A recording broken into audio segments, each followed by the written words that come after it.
मंडळी, हिवाळा म्हटला म्हणजे भरपूर हिरव्या भाज्या असो किंवा फळं असो. तुम्ही पण वाटाणा सोल असो, कोबी असो, कांदा साल असो किंवा इतर भाजींच्या साली थेट कचऱ्यात टाकतात का? जर हो असेल तर मग आजचा व्हिडिओ शेवटपर्यंत नक्की पहा, कारण याच साली तुमच्या झाडांसाठी सोन्यासारख्या उपयुक्त ठरू शकतात. आजच्या या डिटेल व्हिडिओमध्ये मी सांगणार आहे की कंपोस्ट म्हणजे नेमकं काय असतं, भाजीच्या सालींपासून कंपोस्ट कसं बनवायचं आणि कंपोस्ट आणि फर्टिलायझर मधील फरक काय, आणि कंपोस्ट वापरून ही झाडं हेल्दी, हिरवीगार आणि फुलांनी भरलेली कशी ठेवायची ते. हाय, हॅलो, नमस्कार मंडळी, मी राजश्री पाटील मनपूर्वक स्वागत करते आपल्या सिंपल गार्डनिंग मराठी चॅनलला. मंडळी, कंपोस्ट म्हणजे काय? आणि कंपोस्ट म्हणजेच नैसर्गिक सेंद्रिय असं खत जे आपण घरच्या घरी तयार करू शकतो. भाजीच्या साली असो, फळांच्या साली असो, वाटाण्याचा सोल, कोबीची पाने, चहा पावडर किंवा सुकलेली पानं, हे सर्व वापरून आपल्याला हे सगळं कुजवून आपल्याला तयार होणारी जी काही काळी किंवा मातीसारखी भुकटी दिसते ना, ते म्हणजेच कंपोस्ट असतं. आणि सर्वात महत्वाचं, या कंपोस्टचे फायदे काय आहेत? तर कंपोस्ट वापरल्याने मातीची क्वालिटी तर सुधारत असते, शिवाय माती देखील हलकी होते आणि पाणी धरून ठेवणारी देखील होत असते. शिवाय झाडांची मुळे मजबूत देखील होत असतात, पानं हिरवीगार होतात, फुलं आणि फळांची संख्या देखील वाढत असते. शिवाय केमिकल खताची गरज देखील पडत नाही किंवा कमी होत असते. म्हणजेच झाडांसाठी लॉंग टर्म न्यूट्रिशन आपल्याला या कंपोस्ट मधून मिळत असतं. आता कंपोस्ट हा मातीच्या मिक्स मध्ये का मिसळावा? मी बऱ्याच वेळेस पॉटिंग मिक्सचर तयार करत असताना कंपोस्ट ऍड करायला सांगत असते. खूप लोक फक्त माती आणि कोकोपीट वापरत असतात, पण कंपोस्ट नसल्याने झाडांना पुरेसे अन्न मिळत नाही. शिवाय झाडांची ग्रोथ देखील थांबत असते, त्याने पानं देखील पिवळी पडतात. म्हणूनच पॉटिंग मिक्सचर मध्ये नेहमी कंपोस्ट असणे देखील गरजेचे आहे. आता हे कंपोस्ट आपण किती, कधी आणि किती प्रमाणात कुठल्या झाडांना द्यायला हवं?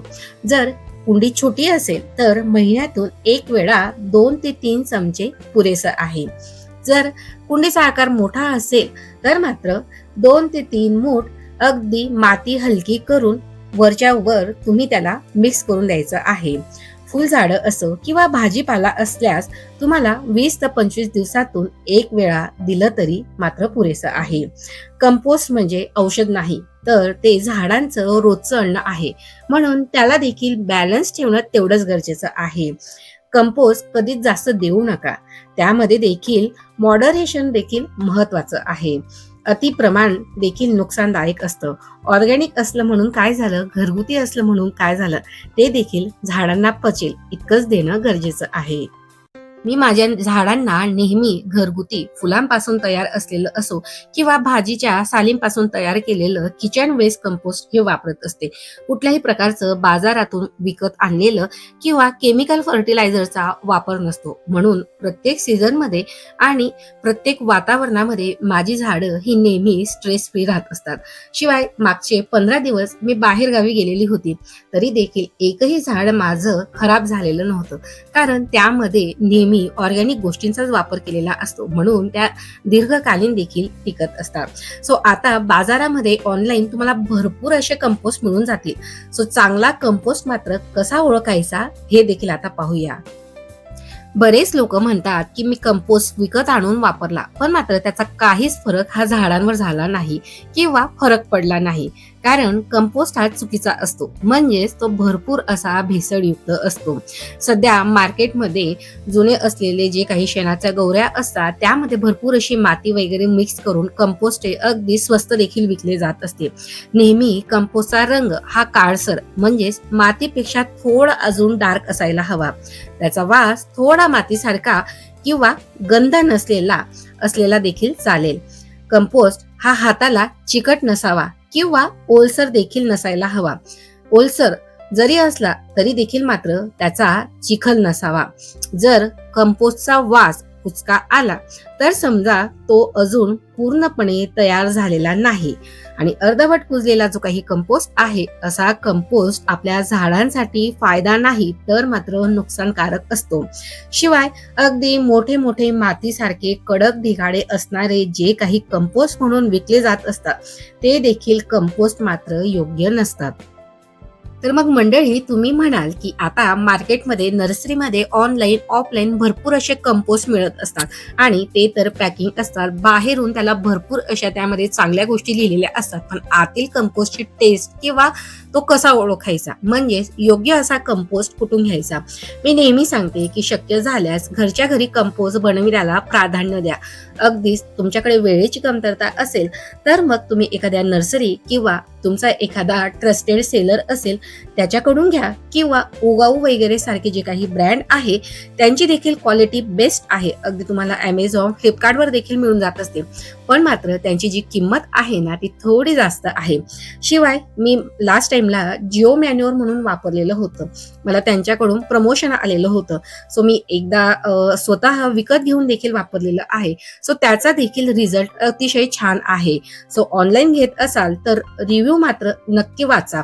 स्वस्त कंपोस्ट जर तुम्हाला मिळत असेल तर ते टाळा, कारण चांगलं कंपोस्ट म्हणजेच आपल्या झाडांचं भविष्य असतं.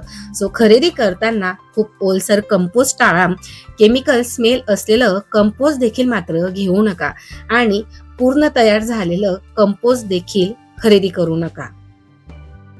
आता यानंतर मी घरच्या घरी कंपोस्ट कसा बनवते. मी आजपर्यंत कधीही विकतचे कंपोस्ट वापरले नाही. नेहमी सणावाराला भरपूर अशी फुलं असतात, मग काय फुलांचं काम झालं की त्यापासून देखील मी कंपोस्ट तयार केलेलं आहे. आणि हिवाळ्यामध्ये तर सालीमपासून कंपोस्ट बनवते, म्हणजेच वर्षभर मला ही कंपोस्ट कामी पडत असतात. तर आता कचरा नाही तर यापासूनच आपल्याला कंपोस्ट बनवायचा आहे. यासाठी अगदी साधी सोपी पद्धत आहे आणि यावर आधारित मी 2 ते 3 वेगवेगळ्या पद्धती वापरून कंपोस्ट बनवलेलं आहे. शिवाय गुळ पाण्याचा वापर, चाकाच्या पाण्याचा वापर यांसारखे घरगुती कंपोस्ट कल्चर वापरून 1 लेअर भाजींच्या साली, 1 लेअर मातीची लेअर आणि पुन्हा सुकलेल्या पानांच्या साली अशी लेअर तयार करून ठेवत असते. याविषयीचे बरेच असे इन डिटेल व्हिडिओ मी तुमच्याशी वेळोवेळी शेअर केलेले आहे. तुम्हालाही घरगुती कंपोस्ट 1 रुपया खर्चही न करता तयार करायचे असतील तर मात्र त्या व्हिडिओना नक्की चेकआउट करा. आता हे जे तुम्हाला कंपोस्ट दिसत आहे तर मी हे देखील फुलांपासून तयार केलेलं कंपोस्ट आहे. दिवाळीमध्ये भरपूर आपण तोरणांसाठी किंवा माळांसाठी फुलं वापरत असतो. लक्ष्मीपूजन वगैरे झालं, दिवाळीनंतर मात्र या फुलांचा वापर काय करायचा, कचऱ्यात टाकण्यापेक्षा त्यांपासून अशा प्रकारे वास विरहित आणि सुंदर असं कंपोस्ट हे तयार होत असतं. सो हे देखील मी फुलांपासून तयार केलेलं कंपोस्ट आहे. अगदी 30 ते 40 दिवसांमध्ये घरच्या घरी चांगल्या क्वालिटीचं असं हे कंपोस्ट तयार होत असतं. मंडळी, आता अगदी थोडक्यात कंपोस्ट आणि फर्टिलायझर मधील फरक पाहूया. कंपोस्ट जे की एक अगदी स्लो असं न्यूट्रिशन आहे. याने मातीचं टेक्स्चर देखील सुधारत असतो आणि याचा जो फायदा असतो तो देखील लॉंग टर्म साठी असतो. कंपोस्ट म्हणजेच झाडांचं रोजचं असं पौष्टिक जेवण. तर फर्टिलायझर म्हणजेच काय, झटपट असं एनर्जी ड्रिंक आणि त्याचा रिझल्ट देखील इन्स्टंट येत असतो. पण याने माती देखील खराब होऊ शकते आणि फर्टिलायझरचा जर जास्त वापर केला तर त्याने नुकसान देखील होत असतं. सो रेग्युलर केअरसाठी कंपोस्ट आणि स्पेसिफिक प्रॉब्लेमसाठी फर्टिलायझरचा वापर हा करावा. कंपोस्ट वापरल्यावर झाडं मात्र स्ट्रेस फ्री राहतात, भरपूर फुलं येतात, पानं देखील हेल्दी दिसतात आणि सगळ्यात महत्वाचं म्हणजे घरचा कचरा हा उपयोगात येत असतो.